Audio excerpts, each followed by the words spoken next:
At dawn, December 1st, 1943, American fighters lifted off from a frozen airfield in England, and within minutes, men were dying for a reason no gun could fix. Dive too hard, the engine quit. No power, no escape.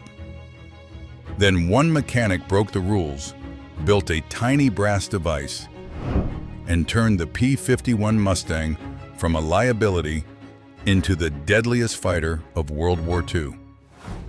December 1st, 1943, Boxed Airfield, Essex. The morning arrived cold and colorless, the kind of English winter dawn that pressed low against the ground. Frost clung to steel wings as ground crews moved quietly between aircraft. Inside the cockpits, young American pilots tightened gloves and checked instruments, trying not to think about how many missions they still had left to fly. 24 Republic P-47 Thunderbolts began to taxi. Their massive radial engines growled across the field, shaking the frozen air. These were not rookies on a test flight. They were combat pilots assigned to escort bombers over occupied France. The mission briefing was routine: climb, form up, protect the bombers, return home. No one said the word fear, but everyone felt it.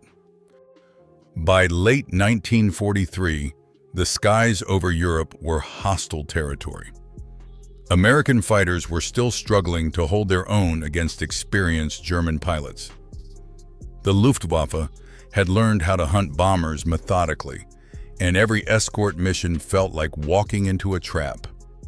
The P-47 was rugged and heavily armed, but it carried a secret weakness that pilots whispered about in mess halls and briefing rooms. That weakness would reveal itself in the worst possible way. Within 40 minutes of combat, 4 Thunderbolts were gone. Not damaged, not limping home, destroyed. 4 pilots either dead or captured. No heroic last stands. No mechanical explosions. Just sudden silence where engines had been moments before. When the reports came back to base, they read like a death sentence. The P-47 could not effectively engage German fighters at combat altitude. Whatever was happening in the sky that morning was more than bad luck. It was a systemic failure, and it was about to force the United States Army Air Forces to confront a terrifying truth about its fighters. By the winter of 1943, the balance of power in the air was brutally clear. German fighters controlled the altitude, the timing, and the terms of engagement. The Focke-Wulf 190 was fast, compact, and heavily armed, designed for violent high-speed attacks that shattered bomber formations in seconds. German pilots did not circle or posture. They struck once hard, then vanished back into altitude. American escort fighters were forced into a defensive role they were never meant to play. Stay close to the bombers, hold formation, react instead of attack. Every mission felt like waiting for the blow to land. The Luftwaffe dictated when and where combat happened, usually diving from above with superior energy and clean firing angles. The kill ratios told a grim story. It often took 4 American fighters to bring down a single German aircraft. Experienced Luftwaffe pilots exploited every weakness they found. They knew American fighters hesitated in dives. They knew something was wrong with the engines, and they used that knowledge mercilessly. Pilots began reporting a terrifying pattern. When they tried to pursue a German fighter in a steep dive, the engine would suddenly lose power. No warning, no gradual failure. 1 second full throttle, the next second, dead silence. In that moment, the American pilot became a falling target. German pilots noticed it too. They would bait Americans into dives, then pull away sharply, knowing the engine behind them would falter. The sky over Europe had become a killing ground, shaped not just by tactics or skill, but by a hidden mechanical flaw that was quietly deciding who lived and who did not. What was killing American pilots was not German firepower. It was physics. Deep inside the engine sat a piece of technology that had not changed since the 1920s. A float-type carburetor. Simple, reliable, perfect for level flight, deadly in combat. The Merlin engine was a masterpiece of engineering. Over 1,600 horsepower, smooth, powerful, capable of pushing fighters to the edge of their performance limits. But it relied on gravity to keep fuel flowing where it belonged. In straight and level flight, everything worked flawlessly. In combat, gravity became the enemy. The moment a pilot pushed the nose down, hard negative G-forces took over. Fuel no longer settled at the bottom of the carburetor bowl. It rushed upward away from the intake. The fuel line went dry. Combustion stopped. The engine quit, not slowly, instantly. For up to 30 seconds, the engine would not respond. 30 seconds in a dogfight was an eternity. By the time power returned, if it returned at all, the enemy pilot was already behind you with guns aligned. Many never lived long enough to regain control. British pilots had warned about this for years. Spitfire veterans learned to roll inverted before diving just to keep their engines alive. American pilots trained aggressively and taught to dive instinctively paid for the flaw with their lives. The engine was not broken. It was behaving exactly as physics demanded. And until someone understood that the skies would continue to belong to the Luftwaffe. There was one aircraft that was supposed to change everything. Long range, fast, elegant. The P-51 Mustang looked nothing like the bulky fighters Americans were used to flying. It was lean, almost fragile, and many pilots didn't trust it. At first, they were right not to. Early Mustangs arrived in England with an American engine that underperformed at altitude. The aircraft was dismissed as second-rate, useful for reconnaissance, but not air superiority. Then the British made a critical change. They installed the Merlin engine. Overnight, the Mustang became something else entirely. Faster, higher, capable of escorting bombers deep into Germany. Pilots were stunned by its speed and range. On paper, it was the answer to everything the 8th Air Force needed. But combat has a way of exposing truths that specifications never reveal. The first real dogfights brought the same reports heard before. Dive hard and the engine quit. Lose power at the worst possible moment. Die with no warning. The Mustang had inherited the Merlin's greatest weakness.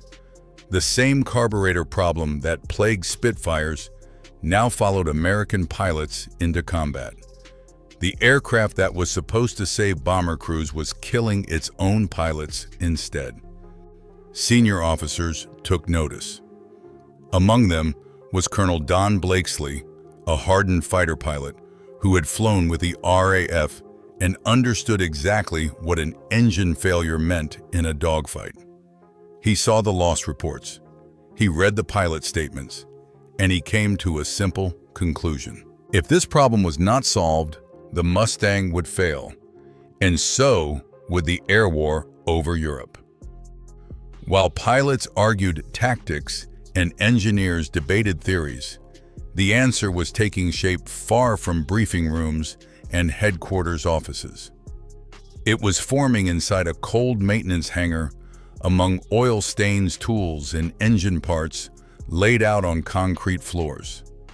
His name was Robert Strop. He was not a test pilot, not an engineer with credentials framed on a wall. He was a mechanic, a quiet one. the kind who listened more than he spoke. Before the war, he had rebuilt automobile engines for a living, solving problems with his hands and instincts rather than equations. Strop worked on the Merlin engines every day. He saw which aircraft came back damaged. He read maintenance logs others ignored. He talked to pilots who had survived engine failures and asked one question over and over. What exactly were you doing when the power died? Dive angle, throttle position, G-forces. The pattern became impossible to ignore. Everyone else was focused on the carburetor itself. Strop wasn't. He noticed something different. The fuel system feeding it, the pressure, the way fuel surged through the lines during violent maneuvers. To him, the carburetor was not failing. It was being overwhelmed. It was a dangerous conclusion. The Merlin was a revered engine designed by some of the finest engineers in the world. Suggesting the problem lay upstream, challenged, accepted authority. But Strop didn't care about authority. He cared about engines doing what they were supposed to do. By late November 1943, Strop was certain of one thing. The Mustang didn't need a new engine. It didn't need fuel injection. It needed control. A way to stop fuel from surging at the exact moment negative G-forces tried to kill the engine. And in that realization, the course of the air war quietly began to change. Strop understood something others did not. This was not a problem that required exotic technology or years of redesign. It was a problem of timing. Fuel was arriving at the carburetor at the wrong moment and in the wrong way. Under negative G-forces, the fuel pump surged, forcing fuel forward, flooding the system, then starving it in the next instant. The engine didn't fail slowly. It was shocked into silence. What Strop imagined was simple and radical. A mechanical pause. A split second of restraint. A way to let fuel flow normally in every condition except the one that killed pilots.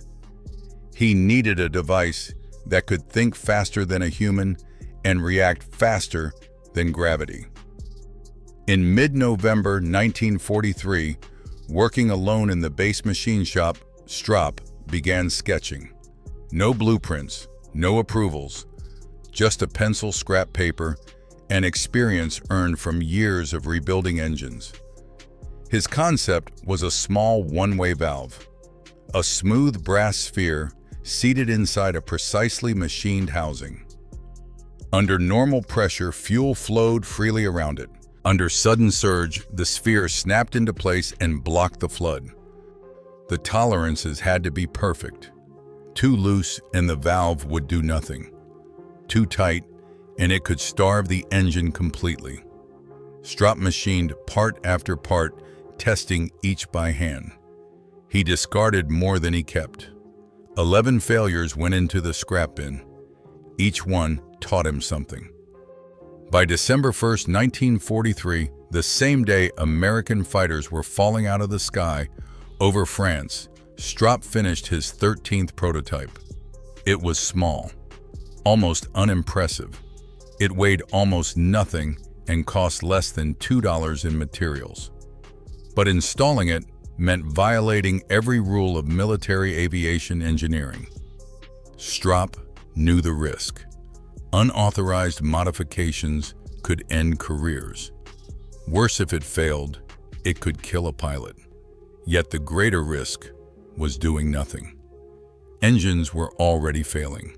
Men were already dying. Holding the valve in his hand, Strop believed one thing with absolute certainty. This tiny piece of brass could stop it.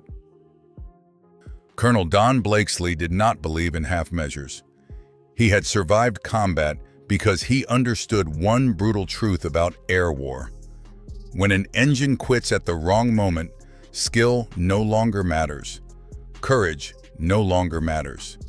You die anyway. When Strop quietly explained his idea, Blakesley listened without interruption.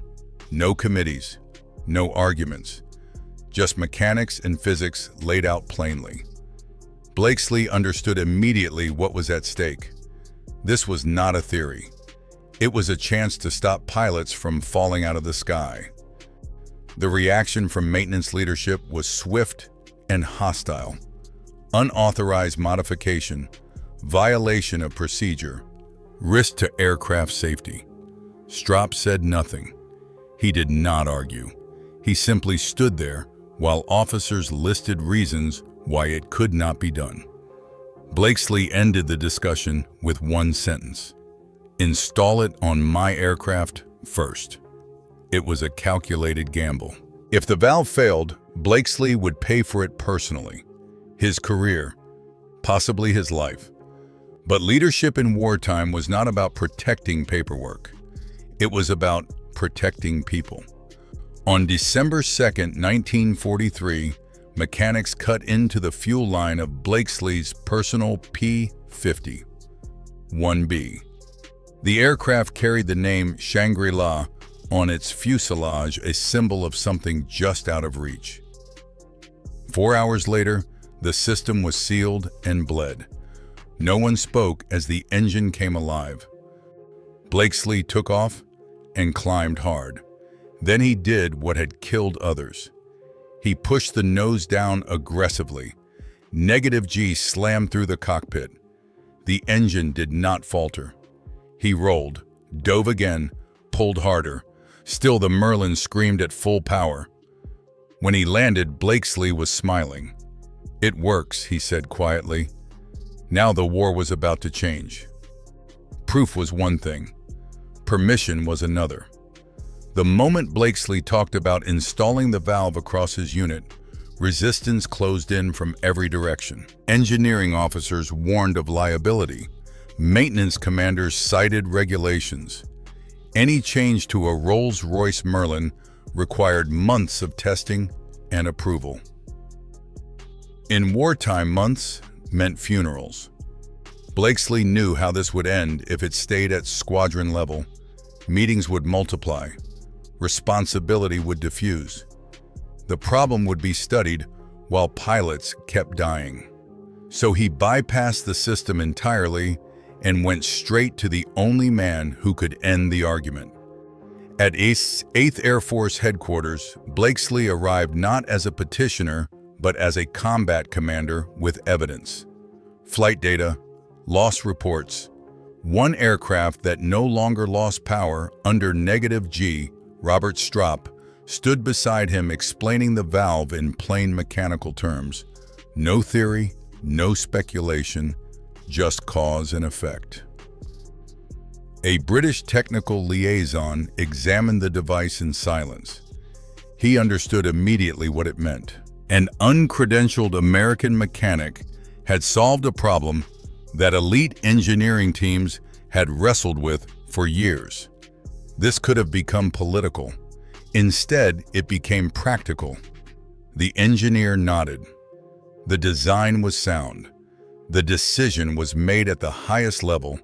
The valve would be installed, not after further study, not after committee review, immediately. Some protested, others warned of consequences. The answer was final. Pilots were dying. This stopped it. Within days, orders went out. The modification was mandatory, no exceptions. A tiny brass valve built in a hangar by a mechanic who never asked permission was about to be installed on every P-51 Mustang in the 8th Air Force, January 14, 1944. Another gray morning over England. This time, the aircraft on the runway were P-51B Mustangs. 24 of them, sleek, long-range, quietly dangerous. Each one carried the same small modification hidden inside its fuel system. No pilot could see it. Every pilot was depending on it. The mission was deep. Bomber escort to Bremen, long distance, high altitude. Exactly the kind of flight that had exposed every weakness before. As the Mustangs climbed through 20,000 feet, Engines settled into a steady rhythm. Fuel flow stayed normal. Gauges held steady. Nothing looked different. That was the point. The Germans arrived from above just as expected. Focke-Wulf 19 Os, diving out of the sun with speed and altitude on their side. It was the same setup that had killed Americans for months. The same trap. This time, the response was different. Blakesley pushed his nose down hard. Negative G slammed through the cockpit, the moment that used to mean death. The Merlin hesitated for a fraction of a second. Then it kept running. Full power. No cough, no silence. The Mustang accelerated like it never had before. Across the formation, pilots followed instinctively, rolling, diving, reversing direction under negative G without fear. Engines stayed alive. The Mustangs cut inside the German attack and turned defense into offense in seconds. One FW-190 exploded under gunfire. Then another. German pilots tried to climb away, but the Mustangs stayed with them. For the first time, American fighters were not reacting. They were dictating the fight. When it was over, 5 German aircraft were gone. Not a single Mustang was lost. The radio was quiet on the way home. Pilots didn't cheer. They didn't joke. They understood what had just happened. The balance in the sky had shifted, and it had shifted because a problem that once killed them no longer existed. What happened on that mission was not luck. It was the beginning of a pattern. In the weeks that followed, P-51 squadrons equipped with the new valve kept reporting the same thing. Engines no longer quit in dives. Pilots flew harder, faster, and more aggressively because they could finally trust their aircraft. The kill ratios changed almost overnight. Units that had struggled to survive were now dominating engagements. 5-1, 8-1. In some encounters, 12 German fighters were destroyed for every American loss. The statistics shocked command staff on both sides of the front. German intelligence took notice quickly. Pilots returning from combat reported something impossible. The Mustangs could dive past them and keep full power. They could reverse direction under negative G without hesitation. Tactics that once guaranteed American losses no longer worked. The old weakness was gone. This forced the Luftwaffe into a defensive posture it was never designed to hold. German pilots burned fuel climbing higher to regain advantage. Training standards slipped as replacements were rushed into combat. Experienced aces were lost faster than they could be replaced. For the first time in the war, American fighters were not simply escorting bombers. They were hunting. They roamed freely across occupied Europe, choosing when to fight and when to disengage. Air superiority was no longer a future goal. It was becoming a daily reality, and all of it traced back to a change so small most pilots never even saw it. A tiny mechanical correction had rewritten the math of aerial combat. The Luftwaffe had not been outflown. It had been outthought. By the spring of 1944, the effects were impossible to hide. The Luftwaffe was no longer shaping the fight. It was reacting to it. Every deep penetration bomber mission now arrived with a shield that did not break, peel away, or hesitate. P-51 Mustangs stayed with the bombers all the way to Germany and all the way back. German aircraft production could not keep up with losses. Worse pilot losses became catastrophic. Veteran Luftwaffe pilots who had survived years of combat were now being hunted by American fighters that could dive, climb, and maneuver without restriction. New German pilots arrived at the front with fewer hours less training and almost no margin for error. The change reached far beyond the cockpit. With the skies controlled, American bombers dismantled fuel plants, factories, and rail hubs at will. German ground forces began operating without reliable air cover. When Allied troops prepared to cross the English Channel, they did, so knowing the enemy could not challenge them from above. On June 6, 1944, the invasion of Normandy unfolded under a sky dominated by Allied aircraft. The Luftwaffe mounted only scattered resistance. The air war had already been decided months earlier, quietly inside fuel lines and maintenance hangars. The Mustang had not simply become a better fighter, it had become a guarantee. A guarantee that bombers would reach their targets. A guarantee that soldiers on the ground would not face enemy aircraft alone. The turning point of the air war was no longer theoretical. It was operational, measurable, and irreversible. When the war moved on without him, Robert Strop did not. He never sought credit. He never wrote a report claiming victory. While pilots were becoming aces and commanders were being promoted, Strop went back to the hangar and kept working. To him, the valve was not a triumph. It was a fix. The job was finished. After the war offers came, engineering posts, advisory roles, positions that would have turned his name into a footnote in textbooks. Strop declined them all. He returned to civilian life and went back to what he knew best. Engines, tools, quiet problem solving. He never published his design. He never patented it. He never told his story. When asked years later about the war, he brushed it aside. He said he saw a problem and fixed it. That was all. There was no speech about saving lives, no reflection on changing history.